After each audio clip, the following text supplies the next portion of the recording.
समझ आ रहा है? इसलिए सम्यक दृष्टि जीव के लिए सबसे पहले क्या चाहिए पड़ता है, जो यहां परोसा जा रहा है। श्री वर्धमान जिन देव पदारविंद, वर्धमान जिनेन्द्र देव के चरण कमल, युग्म माने एक नहीं दोनों, समझ आ रहा है? उनमें स्थित अंगुलियां, चरण कमल हैं तो चरणों में क्या होती हैं, अंगुलियां होंगी। इससे ये जानना कि वह भगवान भी हम मनुष्यों की तरह ही शरीर की संरचना लिए हुए होते हैं। उनके पास में भी 2 ही पैर होते हैं, उनके पास 2 ही हाथ होते हैं, कोई 10 हाथ नहीं होते हैं। समझ आ रहा है? 2 4 10 पैर नहीं होते हैं। और पैरों में उंगलियां भी ऐसी ही होती हैं जैसी हम मनुष्यों की होती हैं, लेकिन कुछ अलग उसकी ब्यूटी ग्लो उसका कुछ अलग होता है। समझ आ रहा है? कॉमन मैन की तरह उनका शरीर की वह कांति नहीं होती, आवा नहीं होती है। उनके उन चरण कमलों में जो स्थित अंगुलियां हैं, नखांशु, फिर उसमें क्या है, अंगुलियां होंगी तो नाखून होंगे। और नाखून भी कैसे होते हैं, उनमें इतनी स्वच्छता, इतनी निर्मलता होती है कि उनमें से किरणें निकलती हैं। समझ आ रहा है? उनकी किरणों के समूह की आभा, भासी माने उनकी आभा में क्या होता है, प्रद्योतते, प्रकाशित होते हैं। क्या प्रकाशित होते हैं, अखिल सुरेंद्र किरीट कोटि, जितने भी सुरेंद्र माने देव लोग हैं उनके मुकुटों पर जो कलियां लगी रहती हैं और मुकुटों पर जो मड़ियां लगी रहती हैं, मुकुटों का जो अग्रभाग होता है उसको कोटि बोलते हैं, अग्रभाग, वह उनके चरणों में क्या होता है, प्रद्योतित होता है, प्रकाशमान होता है। क्यों होता है, क्योंकि भगवान के चरणों में शत शत इंद्र, सैकड़ों इंद्र हमेशा प्रणत रहते हैं, उनके चरणों में झुके रहते हैं। और उनके चरणों की नाखूनों की इतनी निर्मलता रहती है कि उसकी परछाई, उनके मुकुटों की अग्रभाग की परछाई उनके चरणों के नाखूनों में पड़ती है तो उसमें वह झिलमिल होते रहते हैं। इतने निर्मल भगवान के चरण, उंगलियां और उनके नाखून होते हैं, जिनमें कभी धूली भी नहीं लगती है, मैल भी नहीं लगता है, बिना साबुन और बिना पानी के हमेशा उजले रहते हैं। क्या समझ आ रहा है? कभी उनको साबुन पानी की जरूरत नहीं होती है। आगे बताया जाएगा उनके शरीर के जो 10 अतिशय होते हैं, उनका वर्णन भी आएगा, तब बताएंगे आपको कि उन्हें किसी भी तरह का कोई भी शरीर में धूली रज का कोई स्पर्श नहीं होता। और वह इतने निर्मल पवित्र चरण होते हैं कि जिनकी आभा में देव लोगों के मुकुटों की मड़ियां उसमें परिलक्षित होती रहती हैं। ऐसे चरणों को भक्त्या माने, कैसे, भक्ति से। भक्ति से का मतलब भगवान के गुणों में अनुराग करने का नाम भक्ति है। भक्ति किसे कहते हैं, भगवान के गुणों में अनुराग करना। हाँ, भगवान के शरीर में अनुराग करना। क्या समझ आ रहा है? किसी के शरीर में अनुराग नहीं करना, लेकिन भगवान तीर्थंकर के शरीर में अनुराग करना। कोई तुमको पाप का बंध नहीं होगा। समझ आ रहा है? भगवान तीर्थंकर के शरीर में राग आप पैदा करना। अभी तक हमने राग पैदा किए किसके शरीर में, एक दूसरे के शरीर में। मनुष्यों ने मनुष्यों के शरीर में, समझ आ रहा है, स्त्रियों ने पुरुषों के शरीर में, पुरुषों ने स्त्रियों के शरीर में। अब क्या करना, अब भगवान के शरीर में राग पैदा करना। ये सब राग अपने आप छूटेगा। क्या समझ आ रहा है? जो हमारा ये राग है ये सब अप्रशस्त राग है, और इस राग के कारण से पाप का बंध होता है, इस राग के कारण से संसार बढ़ता है। लेकिन जब हम तीर्थंकर के शरीर से अनुराग रखते हैं तो हमारा संसार कटता है, हमारा संसार छूटता है। ये बहुत सरल माध्यम है जिसके माध्यम से हम अपने संसार को अपने भीतर से तोड़ सकते हैं, काट सकते हैं, केवल हम अपने अनुराग को बदल दें और अनुराग भगवान के चरणों में ला करके रख दें। इसको बोलते हैं भक्ति। विशुद्धि के साथ में भगवान के गुणों के प्रति जो अनुराग पैदा होता है, वह भक्ति जब हमारे अंदर आ जाती है तो हम उस भक्ति के माध्यम से जिनेंद्र पदम, जिनेंद्र भगवान के ऐसे पद माने चरण कमलों को प्रणम्य माने प्रणाम करके क्या करेंगे, स्तवीमी, उनका आगे भी हम स्तवन करेंगे, करते हैं। समझ आ रहा है? यहां पर ये भाव केवल अभी प्रतिज्ञा के रूप में आया है कि हे भगवान, हम आपके चरण कमलों में प्रणाम करके आपकी स्तुति करने की भावना करते हैं और आपके चरण कमलों का स्तवन अब हम करेंगे। करना चाहोगे? बोर तो नहीं होगे? आनंद आएगा? अगर भगवान की भक्ति करने में बोर हो गए तो फिर दुनिया में निस्तार होना मुश्किल हो जाएगा। इसलिए ये ऐसा आपके लिए बिल्कुल फ्री में अनमोल चीज मिलने वाली है, जिसे बोलते हैं लोग दीपावली से पहले कोई भी गिफ्ट दो, कोई भी ड्रॉ खोलो। समझ आ रहा है? आपका ड्रॉ खुल गया है, आपकी लॉटरी खुल रही है कि भगवान तीर्थंकर की भक्ति करने का मन बन गया है। हा? देखो आगे, नाहं कृतेऽहमिति नात्र चमत्कृतेऽपि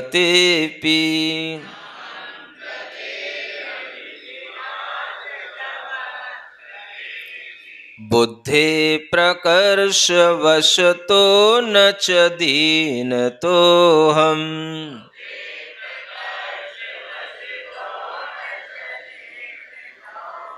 श्रीवीरदेव गुण पर्यय चेतनायाम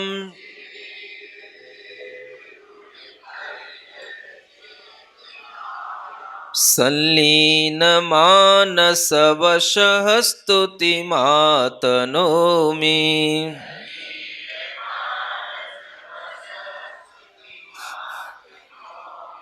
पढ़े एक बार, नाहं कृतेऽहमिति नात्र चमत्कृतेऽपि बुद्धे प्रकर्षवशतो न च दीनतोऽहम्।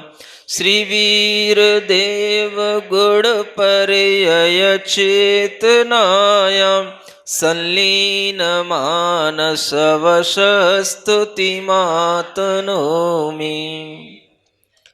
जब हम भगवान की स्तुति करने बैठते हैं या कोई भी अच्छा कार्य करने बैठते हैं तो हमें अपना पहले प्रयोजन अच्छा बना लेना चाहिए। समझ आ रहा? श्रेष्ठ व्यक्ति अच्छे प्रयोजन के साथ ही श्रेष्ठ कार्य को शुरू करते हैं। कहा जाता है प्रयोजनम अनुद्दिश्य मंदोपि न प्रवर्तते। एक नीति वाक्य है कि बिना प्रयोजन के कोई अज्ञानी भी कोई काम नहीं करता है। मंदों का मतलब मंद बुद्धि वाला भी हो, कितना भी कोई ढीला ढाला भी हो, जिसको आप बोलते हो स्क्रू ढीला इसका, वो भी बिना प्रयोजन के कभी कोई काम नहीं करता है। तो बुद्धिमान व्यक्ति बिना प्रयोजन के कैसे काम करेगा?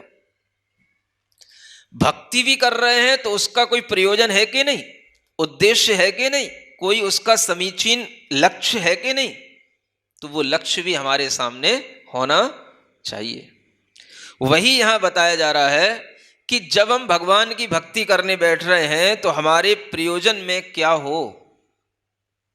भगवान की भक्ति करने से सम्यक्त्व का लाभ होता है, ये भी एक प्रयोजन है। लेकिन अगर हम भगवान की भक्ति कर रहे हैं तो हम भगवान की भक्ति कर क्यों रहे हैं?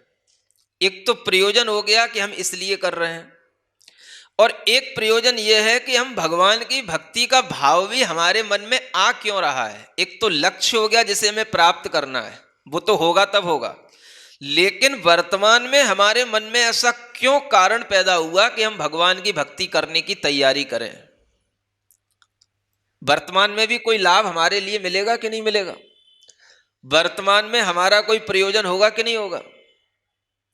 हम जो भगवान की भक्ति कर रहे हैं, कोई आपके ऊपर आरोप लगा दे आप इसलिए भगवान की भक्ति कर रहे हो ना। हाँ, घर में परेशानियां हैं, इसलिए भगवान की भक्ति करने से परेशानियां दूर हो जा रही होंगी, इसलिए भगवान की भक्ति कर रहे हो। तो क्या बोलोगे तुम उससे? नहीं भाई, ऐसा कोई प्रयोजन हमारा नहीं है। हाँ, इसलिए भगवान की भक्ति चल रही है, घर में बेटा नहीं हो रहा है। फिर क्या बोलोगे? नहीं भाई, ऐसा कोई प्रयोजन हमारा नहीं, इसलिए भगवान की भक्ति चल रही है, दुकान पे घाटा चल रहा है। क्या बोलोगे? नहीं, ऐसा कोई प्रयोजन हमारा नहीं। कोई भी आपके लिए कुछ भी कह सकता है, तो आपके मन में पहले प्रयोजन, उद्देश्य बिल्कुल स्पष्ट होना चाहिए कि हम क्यों भगवान की भक्ति करने को तैयार हो रहे हैं। समझ आ रहा है? ये कारण तो आपके लिए हैं, और कुछ कारण ऐसे होते हैं जो स्तुति बनाने वाले के ऊपर आरोपित हो जाते हैं। समझ आ रहा है? स्तुति करने वाले के ऊपर भी लोग आरोपित कर देते हैं। तो उन कारणों को भी हटाने के लिए यहां पर यह कहा जा रहा है, ना हं कृते हमिति नात्र चमत कृतेपि। क्या कहा जा रहा है? भगवान की स्तुति करके हम कोई अपने अंदर अहंकार नहीं बढ़ा रहे हैं कि इतने बड़े तीर्थंकर की स्तुति करने से हमारा बहुत अहम बढ़ जाएगा, बहुत नाम बढ़ जाएगा। क्या समझ आ रहा है? अरे, उन तीर्थंकरों की जिसने स्तुति कर ली उसका नाम तो वैसे ही अमर हो गया। समझ आ रहा है? जिसने उन तीर्थंकरों की स्तुति कर ली वो तो वैसे ही सबसे बड़ा अहमियत को प्राप्त हो गया। उसको और अन्य व्यक्तियों से अहम मिले, ऐसे छोटे मोटे प्रयोजन की उसको कोई आवश्यकता नहीं होती। इसलिए ये स्तुति अहंकार से नहीं हो रही है। समझ आ रहा है? फिर लोगों के सामने आ जाता है, जितनी भी स्तुतियां प्रसिद्ध हुई हैं सब में कुछ ना कुछ चमत्कार होता है, कुछ चमत्कार होने पर ही लोग नमस्कार करते हैं, और चमत्कृत होने पर ही लोग स्तुति करके अपने आप को चमत्कृत करने की कोशिश करते हैं। सुन रहे हो? तो आपका दिमाग ठंडा करने के लिए यहां पर यह भी लिखा है कि कोई चमत्कृत करने के लिए भी ये स्तुति नहीं है। समझ आ रहा है? हमें इससे कोई चमत्कार करने नहीं है। कोई बाद में भविष्य में कुछ भी करने लग जाए तो भले ही बात है, और जो भी करेगा उसके अंदर कुछ भी चमत्कार हो सकता है, वो अलग बात है, लेकिन हमारा प्रयोजन कोई चमत्कार करने का नहीं है। समझ आ रहा है? भगवान की भक्ति करने वाला भगवान से चमत्कृत होकर के नमस्कार नहीं करता है, उनको नमस्कार करता है तो अपने आप चमत्कृत हो जाता है। समझ आ रहा है? आचार्य समंतभद्र महाराज ने अपने रोग को दूर करने के लिए जब एक मंदिर में भगवान चंद्र प्रभु की स्तुति की, तो अपने आप उस स्तुति के माध्यम से वो पत्थर के बीच से चंद्र प्रभु भगवान प्रकट हो गए। नमस्कृत होने से चमत्कृत हो जाता है। समझ आ रहा है? लेकिन आप लोगों के दिमाग में चमत्कार पहले आता है। बताओ तो स्तुति का क्या चमत्कार है? अगर आज भक्तामर स्तोत्र भी आपके दिमाग में चढ़ा है तो उसके पीछे भी लोगों को कहानियां गढ़नी पड़ी हैं, तब चमत्कार के साथ में, तब आपके दिमाग में वो चढ़ा है। समझ आ रहा है?